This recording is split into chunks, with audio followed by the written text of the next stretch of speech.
Israel and Hamas agreeing to a temporary ceasefire has meant a pause on war, which is still fragile given the tense situation in West Asia.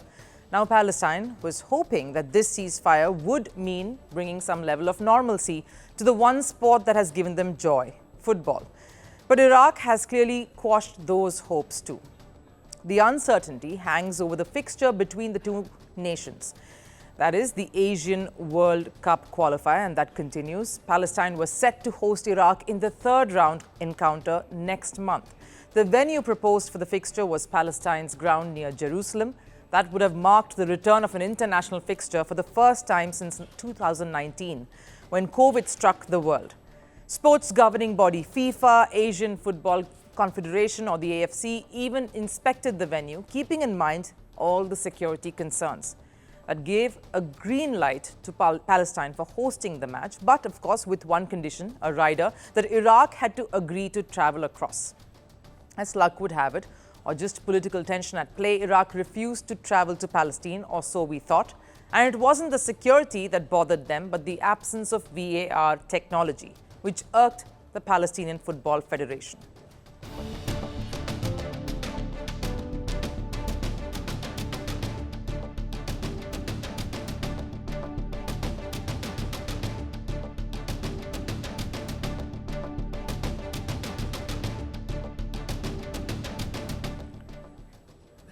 The reason behind Palestine's anguish in this whole catastrophe is Iraq's sentiments have been always with Palestine. Iraq's political stance on Israel has never changed.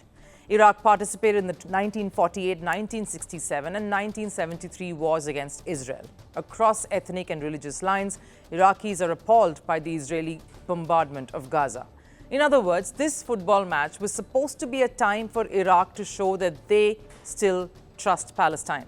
There was supposed to be a medium to bring football back to the war-ridden country. But Iraq is not viewing this with that lens. For them, it's qualification on the line. This match holds great significance as it could decide their fate for a World Cup spot. And the absence of VAR means the slightest margin of errors could prove to be costly. Iraq, of course, if you look at how they are placed in the group standings, are 3 points behind table toppers South Korea.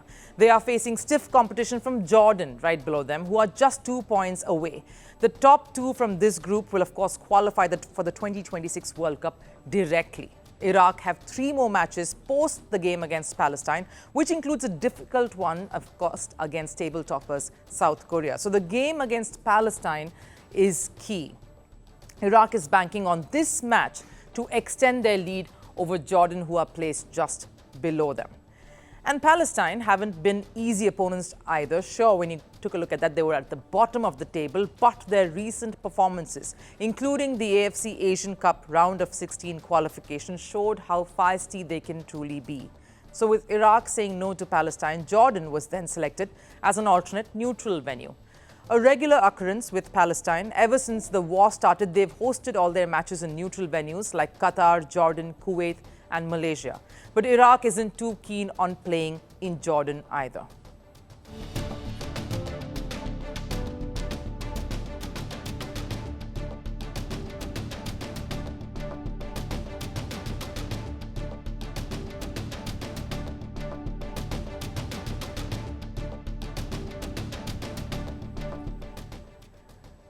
So the reason behind Iraq's reluctance? Well, the points difference between the two sides, Jordan and Iraq here, is just 2. So a country that's a direct competition here, Jordan, cannot be a neutral venue. And while Iraq's justification is fair, given a World Cup spot is at stake, what their denial has done is upset Palestine for not helping their cause.